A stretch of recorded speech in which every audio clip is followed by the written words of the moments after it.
Hi, and welcome to Mindful, Beautiful, and Thriving, a podcast series by Tharaka Foundation focused on youth mental health. Before we begin today's episode, I just wanted to let you all know that all content that is found in our podcast is created for informational purposes only. This content is not intended to be a substitute for professional medical advice, diagnosis, treatment, or therapy. Always seek the advice of your physician or other qualified health provider with any questions you may have regarding a medical condition, and never disregard professional medical advice or delay in seeking it because of something you have heard in this podcast. Thank you so much, and without further ado, let's get started. Hello, everyone. Welcome back to another episode of Mindful, Beautiful, and Thriving. It's your host here, Poonam, with a very special guest, Manu Kumar.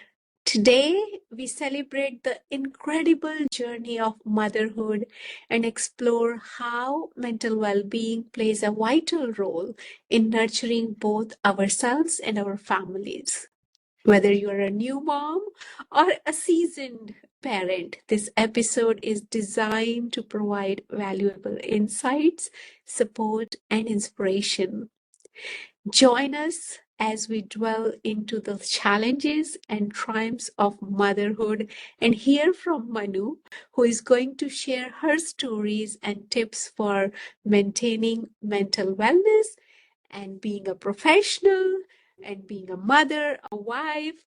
So let's embrace this day with gratitude and understanding, celebrating mothers everywhere who make the world a better place. Welcome, Manu. I'm looking forward to talking to you.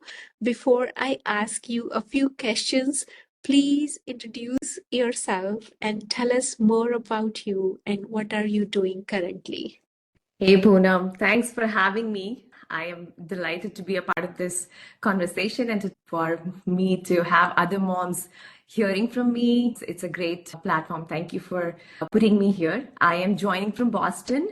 It's 2:30 here, and I am an engineer by degree. I drive product adoption with customers at working at Cisco. It's a big technology company in networking space and also cybersecurity. I am a mother, a wife, a daughter. So I wear many hats, and I'm eager to share about myself and my stories and hear all your questions you have. Nice to meet you. Thank you for having me. Thank you, Manu. As you mentioned, you do work in IT companies, so I'm sure it's very demanding. So my first question to you is, how do you balance your career with motherhood? Great question. Technology is always exciting and evolving. It does satiate my need to learn and teach those around me. I have earned a lot of accolades at work, and I am proud to be a part of this world. And my kids see me as an equal partner to their dad, to my husband. I take pride in it. That's one piece around technology I'll share. And motherhood, on the other hand, is a journey. It has taught me a lot about myself right from my first pregnancy. I learned to listen to my body. I learned to also practice work-life balance, drawing clear boundaries, advocating for myself. Like, you are the role model for your kids, and they are subconsciously learning from you. So I'm aware of that, and that's where I see me as a working woman for them. I'm being their role model for their future. Thank you, Manu. You're absolutely right. Learning your own body, that self-awareness, and how am I taking care of myself? The kids are watching us directly, indirectly, they are learning from us. So I really liked what you said. It's a journey, and we are the role model. Technology is fast-paced. Sometimes challenges at work may affect motherhood, but hey, I'm doing my best. So I wanted to ask you about what are some challenges you have faced as a working mom in tech, and how did you overcome them?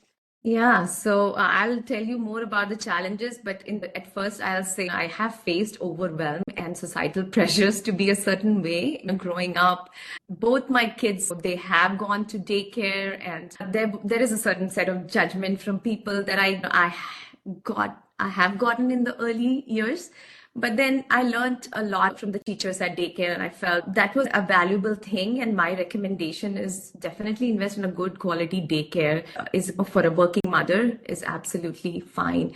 My husband used to travel a lot prior to the pandemic, so I have some special respect for single moms too. Being a mother with a full-time career can be a lot. And I'm not shy of admitting that I have taken on to therapy or coaching to recover from some of the judgments that I was subconsciously internalizing. I learned to forgive myself and trust my judgment. My suggestion, because I have dealt with these challenges myself, I feel like taking a pause and a deep breath and being grateful reduces anxiety, reduces overwhelm. So that's how I have overcome my challenge. Yeah, Manu, I can relate with you. I'm also a working mother, and I was suffering with mommy guilt, putting my kids to daycare and working. And you're absolutely right. People do put judgment on you. If you're working, then also they question, oh, look at her. She is busy in her career or earning money. Kids are not well taken care. And if you take break, then also people judge you. Why did you do that engineering degree if you are not going to work? So my learning is you cannot please everybody, and everybody's situation is different. But I learned, as you were mentioning, it's okay to take help, ask for help, maybe sometimes even outsources. Don't try to be a superwoman and do everything yourself. And do not put that pressure, oh, I want to be a perfect mom, I want to be a perfect engineer, I want to be a perfect wife. It's okay not to be perfect. First, take good care of yourself. That's what my learning was. And I'm grateful you're sharing what helped you. But I wanted to ask you another question. Has being a mother changed your approach to leadership, teamwork, or problem solving at work? Yeah, so all good leaders that I have worked with, I feel like they have very high self-awareness. And being a mother has raised my self-awareness. Like you can't pile problems and deal with it never. So you need to change, cleanse your thoughts and actions as the kids are watching and learning from you and how you respond to people and situations around you. I really believe self-awareness helps you identify your strengths. And through some of the programs at Cisco, I have benefited from them as well. I have learned to accept my flaws too. Like there are things that I don't do well, and it's okay. But I do have certain strengths that I can work with. With my two boys, I have two boys, although they both are quiet and calm, I am learning about striking a balance, being fair and encouraging respectful behavior amongst themselves with us as parents. I used to be critical of myself. Perfection was my blocker, but I'm chipping through that blocker of mine and learning to accept the mess and obviously cleaning it up later. That's the attitude I'm adopting, I'm evolving into. Yeah. Absolutely right, Manu. I share the same sentiments. I think being mother made me more empathetic, and definitely running household is a teamwork, right? Kids need to do their share, husband needs to do his share, and yeah, when things are not going problem solving, all hands on deck. How do we that happy, harmonious family? So I learned a lot in my motherhood, as you are also mentioning. So that's wonderful. We are managing on both sides of the world. But I wanted to ask you another question. Do you have any productivity hacks that help you manage work and family life? Sure. We all need productivity hacks. Number one is definitely having a calendar. They are a huge help in managing all the appointments, work, family, health, get-togethers. You got to have a social life too, and obviously a lot of classes and soccer games, all those things. So a calendar is definitely helpful. So we like to, both me and my husband, we like to put everything on the calendar so that we don't miss anything. We are prepared and planned. It's good to just go over the previous day to see what next day looks like. Sometimes you just go over the week's calendar to see what is coming up in the coming week. And that's one. And next is I'm not a good cook. So it's been my sore point always. Like I like decorating food. You'll laugh at me, but I don't do very well with cooking. So I have onboarded my husband to share the mental load of planning and dividing work equally between the two of us. It's funny, but he does it better than me. And I also have learned a lot from him, like how he plays music while cooking, which is good to see. I get some novelty out of this. And this is not too long ago that we started sharing workload around cooking. And one of the things that I feel us moms, we get in a busy day and we may not find time for mindfulness, like taking a moment for ourselves and taking a moment to reflect how the day went, what happened, what went right, what went wrong, reflecting and identifying some of our own emotions through the day. And not all of us probably have the luxury to write a journal. Journaling is a good thing. Mindfulness journaling, those are some of the hacks that I feel I learned after having kids. I wasn't paying a lot of attention to these things early on, and I think it just helps to build a more resilient mind. Absolutely, Manu. And when you are talking about technology, and even calendars, a huge help to me. So I wanted to ask you another question. How has technology helped you in parenting other than calendars? You talked about any favorite apps or tools that make life easier? Tons of apps and tools. So both me and my husband, we are bilingual. We are Hindi speakers. We speak English at work. Language development was slow for my kids. So we used to allow them a little bit of video time, watch cartoons and some of the polite language or some of those things they get to practice through watching those videos early on. And we have used letter writing apps to practice letters in the beginning few years. And then my kids have still use the apps like Epic for reading, Beast Academy for math and such. Yeah, technology is all around us. And I feel like we should adopt it. We should definitely limit how we use it. Like we can have guardrails around it, but it's a good thing. It makes us efficient. Absolutely, Manu. Instead of becoming slave of technology, let's be a master and use it to our advantage. But talking about screen time, it's a very challenging time for parents raising digital kids. So, what advice do you have for parents navigating screen time and technology use for their kids? That's a great question. And I think it is something that every parent has to use their own judgment around, like how much they think is enough. For me personally, I feel like parental controls are great. You can always have reminders and timers to let the kid feel like they have control over it too, instead of you putting the timer to cut it off in the middle of a video or game they are playing. And you can always have some room for negotiation too. I feel that's fair for them to have a voice too in how they engage with their own entertainment. Also, yeah, I feel like you can give them assignments and research work as homework too, so that they can use it to research. And like I like to give my kids some topics to work on, and sometimes if we have a vacation coming, I let them explore a little bit about here's where we are going, can you give me an itinerary what to do there. So they love exploring and finding out and coming up with the list. So those are some interesting things that you can make it fun and exciting for the child, and they learn to explore and research on their own. So it gives them a sense of independence too. I'm not a big believer of taking screen time away from the kids as they are born into the world of technology. Instead I feel we as adults have to help them navigate it better, teach them how to choose better, and use technology to learn and grow. That's the main idea.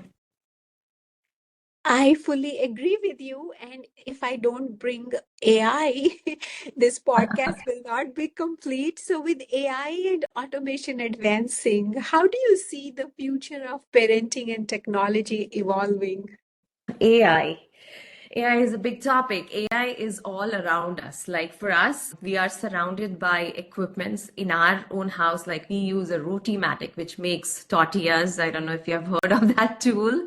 I'm sure you must have. It's an AI-based tool. It's a self-learning tool that spits out. You just put the raw ingredients in, and it spits out tortillas in 7 minutes. Isn't that efficient? Devices like gym equipment like Tonal is an AI driven tool again. There are tools like AI soccer ball that tracks your motion and trains you by sending cues. So these are some of the examples that just comes to my mind quickly when I think of AI. We have those self-learning tools, and it just makes us more efficient. It doesn't feel like a replacement to me, because I feel like you get more time to spend in creativity because you're saving all this time from having to do the extra work, and you have this extra time to be more creative, to improve and optimize. So it takes away the figuring out piece of things, and it makes it so intuitive. You have some of the tips and suggestions, but then you can always think of improvements that you can make, any challenges that you feel are still out there, and you can solve those challenges. So it does spare you some time. I feel it's a great thing. Yep, yep, I am with you. Especially mothers, we need more time to express our creativity, have room for breathing, mindfulness. But it's interesting what you described the use of AI in your household, and I'm sure kids are watching the use of technology. So, my question to you, do your kids show interest in technology, and how do you encourage, not to push, right? But are they showing any sign of using technology, and maybe they will bring some new technology? Who knows, right? Yeah, so I encourage them to be curious. I love coming up with ideas to solve problems around me. Simple things at home. I'm not talking about developing a product, but simple things at home, and not having that complaining mindset, but more thinking about what we can do. Being more curious is what I feel we need to encourage our kids with. And we have lengthy discussions, and we also reject ideas. Like we talk through things. And I'll give a simple example. Last night I was talking to my younger one, and he was like, I told him, what do you think you will, like, he was asking me about how somebody becomes an executive, and what is an executive? And I explained to him, somebody who has business, who understands the business well. And he wanted to understand how to be a CEO. And I was like, okay, then you will have to develop a product to be a CEO. So I feel kids are like sponges. They'll absorb things. You can just encourage them to think, or help them go in the direction they want to go. It's just, you are their safe space. You are there. Yeah, you are there for them. So amazing Wow. So, how they think. And yeah, uh, I was just trying to say, it's amazing how you to hear how they think, and I'm sure they will have so much to contribute to this world.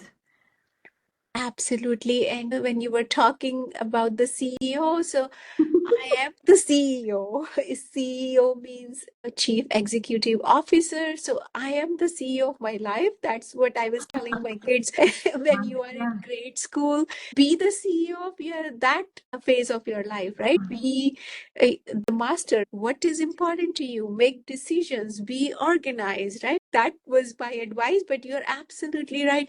Our kids are so smart today. They are asking such questions at such young age. I'm so amazed. Thank you so much for sharing your personal story. I wanted to ask you another question. What advice would you give to other moms who want to break into or grow in the technology industry as you have grown? Yeah, so everyone's journey is different. So being there's no right time to be a mother or to be a techie or when to start. Any time that comes to your mind that you feel like you want to do it, you just get started. Like, be patient, be agile, be forgiving to yourself, and learn and keep moving along. Like, whether it's motherhood or it's technology, I feel you just have to take the first step and and prepare yourself to just go through the cycles and trust the process. Things will happen. Make those big goals. Definitely take that time to reflect and make big goals. And I really believe in, you should dream big. You should not limit yourself in your dreams. And that's how you get started. If you dream big, you will take the first step.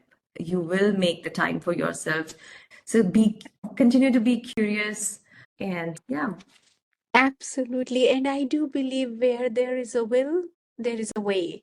If you have the desire to break in into technology fields, you can, because we all are using technology every single day, starting from the morning, right?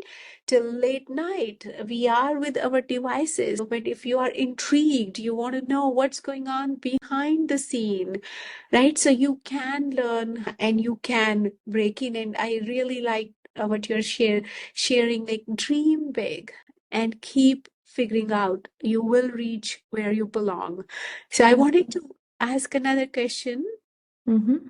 We are talking about workplace and technology. So how do you think workplaces can better support working mothers, especially in technology? So I feel women's body and minds need a total healing before they show up at work after giving birth. That's a big one for me. I wish we had a whole year just to spend time or bond with our babies. That's not true in the world of technology, especially in the US. I feel we barely get 3 months, or if you could stretch, you would get 4 months too.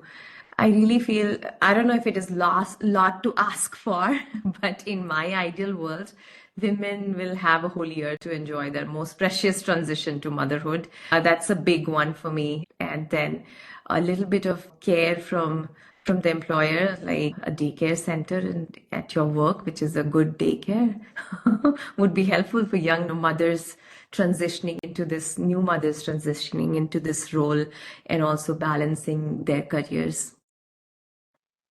Yep, I share the same. I wish like I had that one full year, but I did not. And I went through very tough time when I gave birth to my first child 24 years back.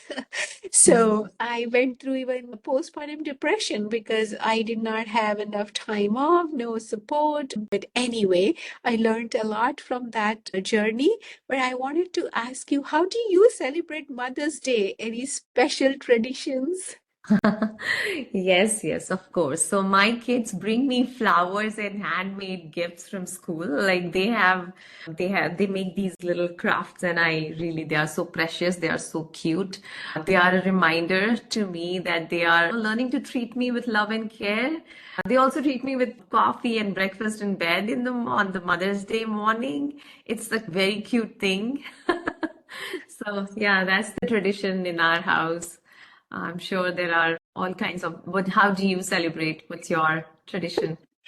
So when you were sharing that, I cherish definitely those moments, what you are doing. My kids are now, I'm an empty nester, but they showed a lot of love when they were there with me at home. I do have those moments, pictures and videos, homemade, handmade cake and all the greeting card, flowers. So my recommendation, Manu, cherish these moments.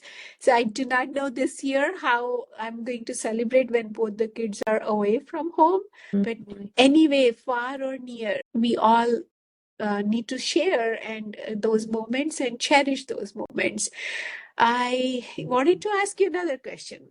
What's one thing you hope your kids learn from seeing you juggle career and motherhood?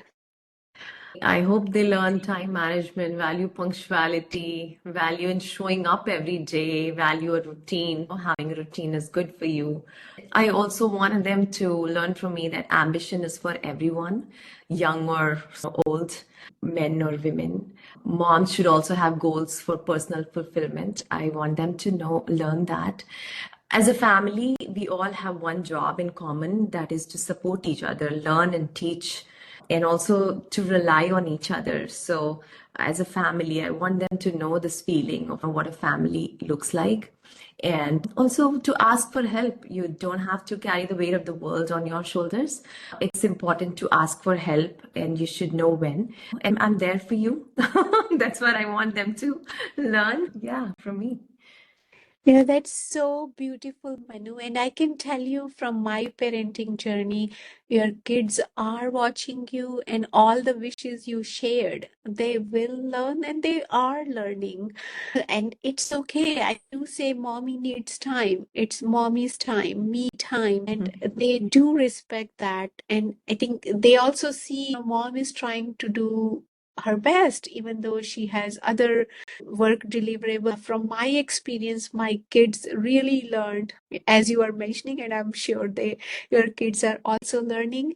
So as we wrap up this special Mother Day episode, I wanted to first thank you for talking to us, sharing wonderful advices, tips, hacks, your journey. I'm really feeling grateful, and at the same time, I want to extend our heartful gratitude to all the amazing mothers out there. Mothers, please remember, you are strong, you are resilient, and you are deeply cherished. Every day you inspire those around you with your love, dedication, and strength. As you continue your journey, remember to take care of your own mental well being, allowing yourself the grace and patience that you so generously offer to others. You are never alone in this journey. See, even this Tarika Foundation is with you. We are a great community, and we are here to celebrate you today and every day. Thank you for joining us, and we wish you a joyful and uplifting Mother's Day. Thanks, Poonam. Thanks for having me. It was great talking to you. You are listening to Mindful, Beautiful, and Thriving, a podcast series by Tharaka Foundation. As part of our youth series, we will be releasing new episodes every month, so make sure to continue to check those out. We hope you enjoyed this podcast, and we thank you so much for listening.